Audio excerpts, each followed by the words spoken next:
China wants to end the conflict between Ukraine and Russia, but notice I use the word conflict and not war. This is because China will not refer to what's going on in Ukraine as a war. Now, please stick with me in this video, because as we all know, the president of China is currently hanging out with his boy Putin in Moscow. Now, there's a few issues here. Issue number one, there's this peace plan going around that China says they have this peace plan and they want to negotiate it between Russia and Ukraine. Well, I have the peace plan right here. It's known as the 12-point peace plan, and I am going to read you the key points of this peace plan. And I'm going to be very honest with you. I think there are some issues here because we are a little too far in this war for two sides to come together in regards to this peace plan, and it'll all make sense. So let me break this down to you in case you haven't heard it, and you'll realize why China wanting peace, it might not be as easy as it sounds. Okay, so number one of this 12-point peace plan.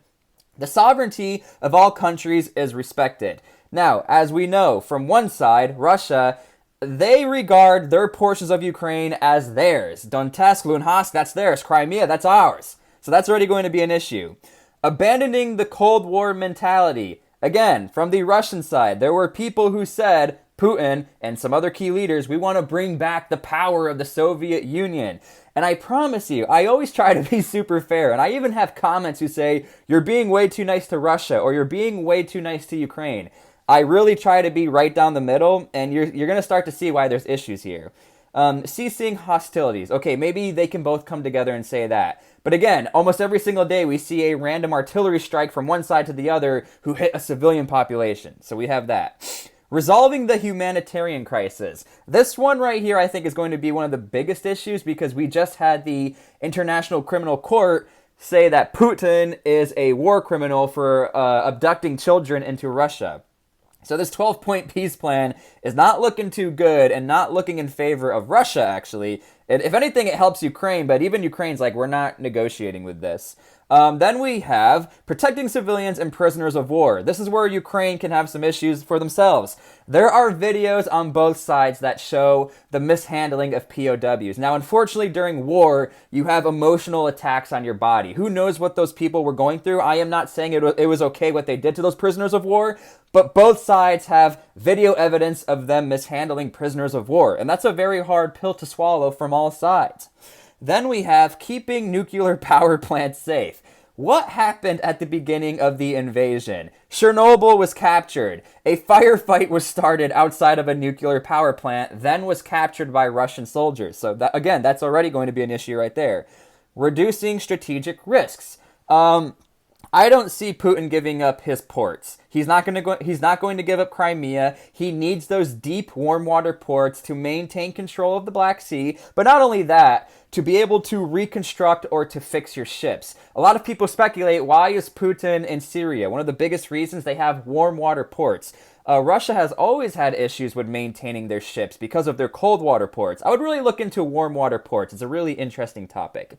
Now you have facilitating grain exports. All right, that's not bad. Both sides win. You have people who get fed. You have countries who make money. That's not bad.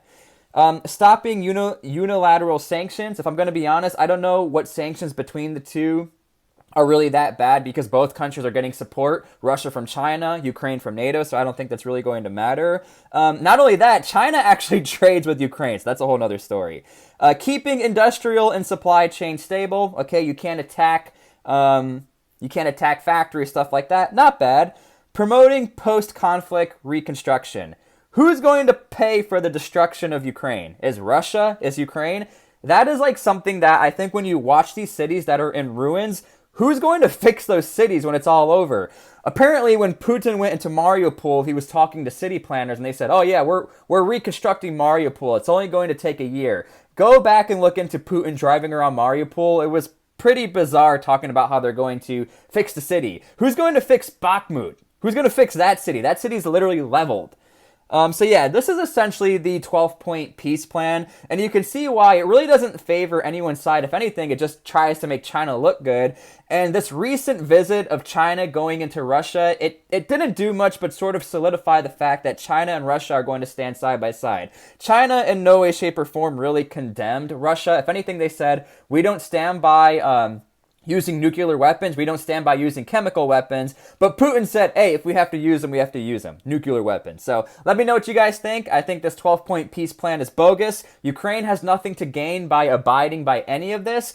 I think they want the war to end, but they want to do it on mutual grounds. And this is going to be a very difficult thing to resolve. So let me know what you guys think. Leave a comment down below. That's the 12-point peace plan from China.